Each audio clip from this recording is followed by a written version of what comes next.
high tech. All right, so I just threw this plate, and you know the rim can be of various sorts. Like this, I have a wide, rather shallow rim. There are other plates that don't have this rim, that just it curves up and the rim sits there. So it's really an aesthetic decision. Okay, so as I mentioned last time when I threw the plate, you want to nurse the pot to leather hard. All right, like if you just leave this out to get to leather hard, it's going to dry unevenly. Like the rim is going to dry faster because it's exposed to air up on top and below. And the interior is only exposed to air on top, okay?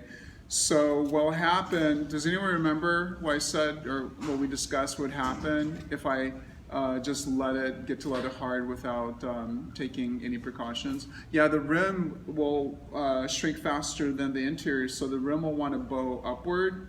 And if you're wanting a shallow rim, you want to control how much that rim moves on you. So what I like to do is when the rim is no longer sticky to the touch, I'll cover the inside and outside, or below and above, with a strip of plastic like I have here, and that allows the eating surface to remain exposed to air, and it'll help that part catch up and drying. All right. If I'm leaving for the day, if the rim is too sticky, you know, too wet to do this, then just put plastic over the entire thing. But if the rim is stiffer, put plastic like I have here, and then a bigger piece of plastic over the entire thing. And then when you come back, you can, you know, take the bigger piece of plastic off, and you can check on it, see what else needs to be done.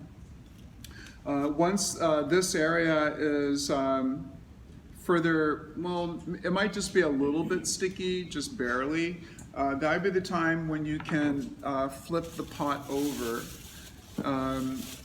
Even though I use the wire to cut the plate free right after it's been thrown, it was so hard to remove the plate from the back, so I used the wire once again, and then I flip the pot over. So you have to do a kind of sandwiched effect, you know, like this, you know, with a bat above and below to get the flip, so that way you don't distort the rim. Then I had, as you saw, I had the outer part of the plate covered with plastic, so that the rim doesn't do any more drying. But this is probably already at the leather hard stage, but you want this underside here to get to leather hard, which this is. So what I'm going to do is I'm going to feel the thickness of the center. That's the thinnest part because there's a slight curve to the eating surface. I have about maybe close to ½ an inch thickness of clay. And I'm also going to take a look at where I want to place the foot. The idea is that you have this eating surface, and at that I'd say where the curve of the edge of the eating surface to maybe where it starts to become more horizontal. And at that base of that curve is where we typically place the foot ring.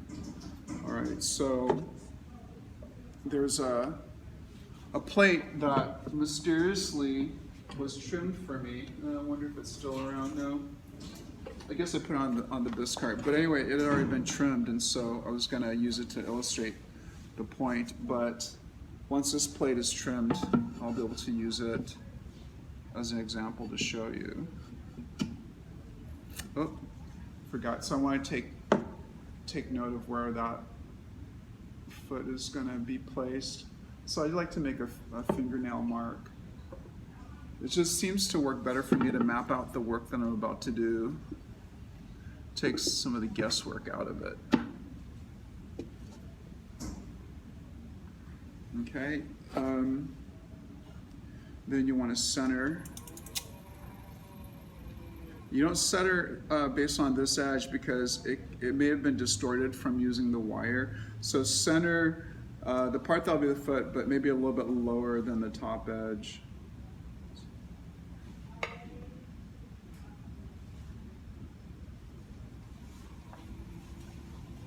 That's pretty good.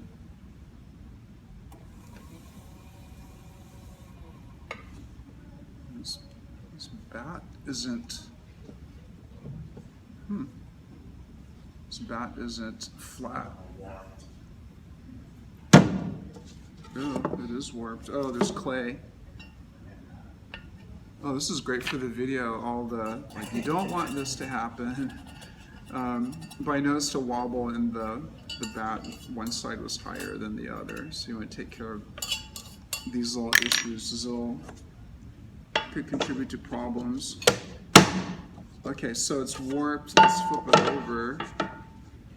See if that helps. Yeah, it's not warped. Alright. Luckily I'm able to grip. May not be able to, depending on what you did with this lower part. Okay. Yeah, so this isn't, that's not wobbly, and this is pretty well centered.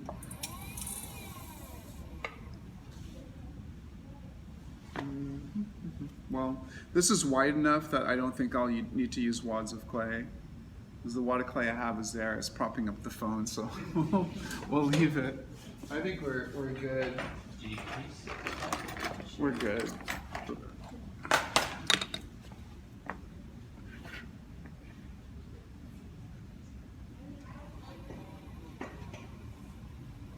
So I'll just mark where my fingernail mark was made.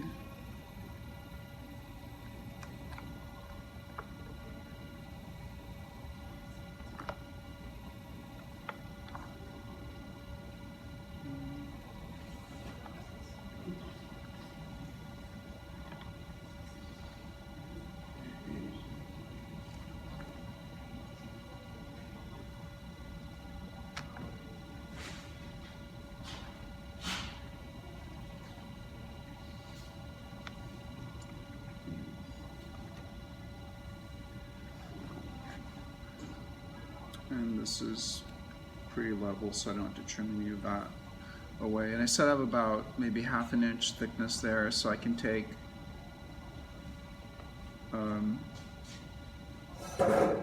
some thickness away. So some folks will leave a button of clay here and then a foot ring.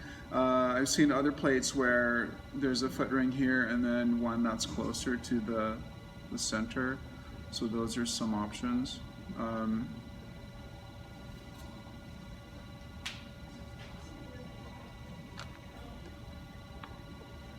So I'll leave that part untrimmed.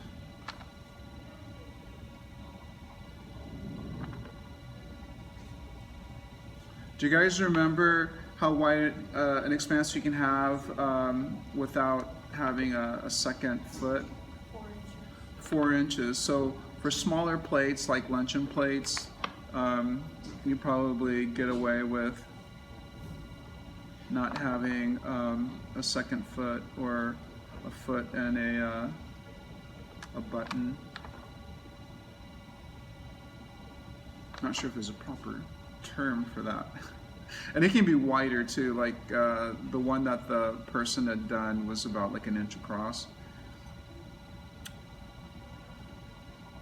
And you need to trim this out deep enough for glaze clearance.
And I'm using the corner of the tool so I don't have to apply too much pressure.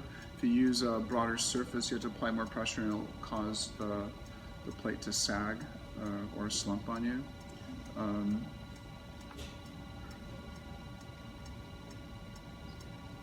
you can always go back with a broader surface tool to get rid of those little ribbons, or this broad tool I like to use at the end.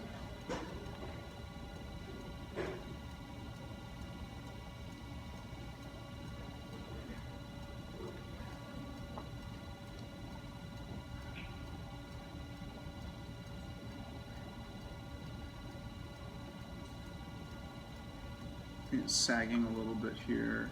And so feel the clay, what it's doing. If it's starting to slump or sag on you, then maybe you need to leave well enough alone.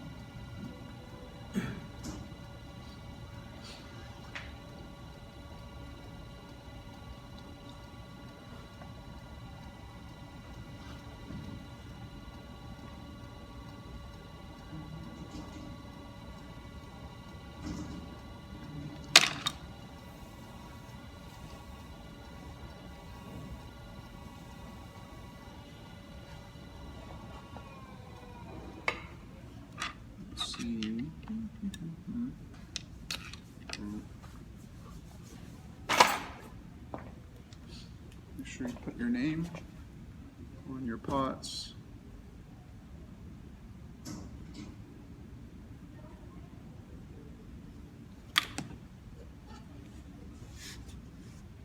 And do I have a spare pot?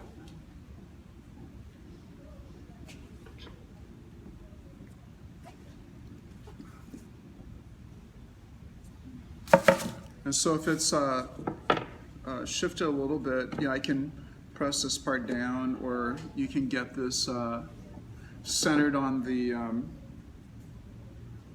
back on the wheel, and have it rotate as you use a rib to smooth things. Can't see where the holes are. Oh, here's one. So I'll show you.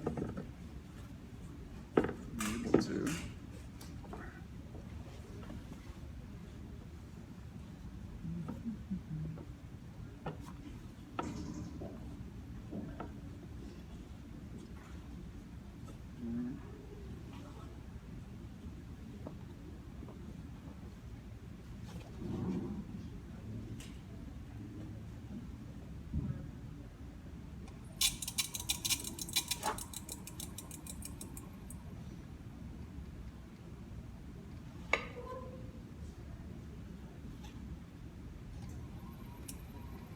That's good enough.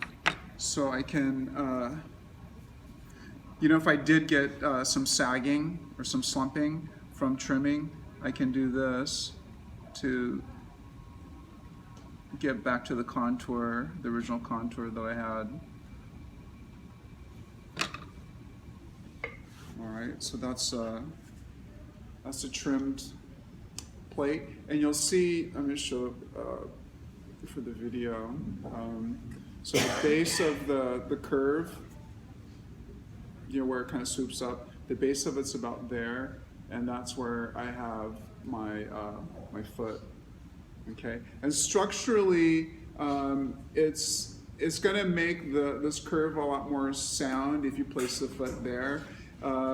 If you place the foot further in, after the glaze firing, when the clay does a little bit of melting, the curve will be like this, and then you'll have a little bump, like a kind of raised ring, and then it'll sag back down because of all the weight of the plate is bearing down under the foot. All right, so placing the foot there, and you're less likely to have those kinds of issues. All right, so at this point I would still cover the pot maybe loosely so that everything dries at the same rate. Otherwise the rim could bend, bow upward, because the rim can still dry faster than the eating surface. Okay, Any questions with that? All right, so patience. I think patience with getting it to leather hard, and then remember to use as narrow a part of the tool for trimming, and you should get there. All right, thanks.